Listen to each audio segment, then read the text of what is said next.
Hello mga katrako, ito po pala yung karugtong na video ko kahapon.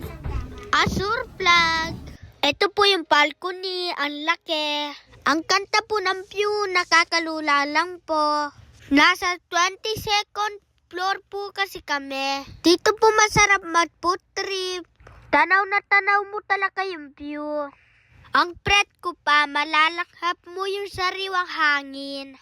Ito po yung pool nila at man-made beach. Hindi po kami nakapag-swimming nung araw na na-check-in kami. Under maintenance po pala yung pool. Back to day. Dito po pala yung pieto namin sa Pulin Pet. Tinulungan ko po pala si Tito King na maayos na tala namin. Ayan na po yung tala namin. Sigurado na masasarap si Papa yung natluto. Pagkatapos mareti lahat ni Papa yung pagkain, sumantok na kami.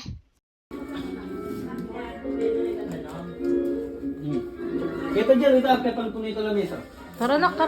Yan mga kahasya, dito po kami ngayon sa Azure North Philippines, Pampanga po, at kasama po ang Family Carpio. At dahil passes po natin, bibigyan naman po natin ng konting enjoyment yung ating buhay. Huwag puro trabaho lang. Lepon, ikaw po, ano masasabi mo? O siya.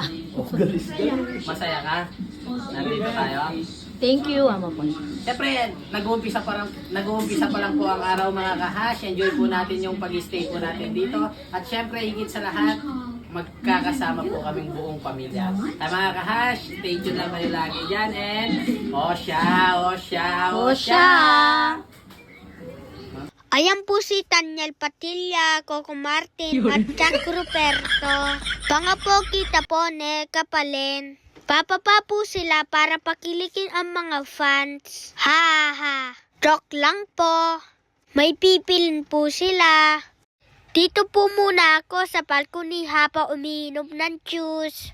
Tinulungan ko po pala kumawa ng nachos si Tito Ronel. Eto na po yung nachos. Porta po trip na po yung Carpio Boys. Pogi-pogi na Jack na Perto. Napatiliper po pala sila na pizza at chicken roll. Kinuha po pala nila Papa sa Papa. Thank you Tito King sa pa-sponsor ng Azure natin. Thank you Tito Ronel sa patlibre na milk tea sa amin lahat. Kakarating pa lang po namin ni Tito Ronel dyan. Tinulungan ko po kasi siya bumili ng pork at milk tea. May karugtong pa po bukas. Salamat yan pa, Manalpe, pulo out.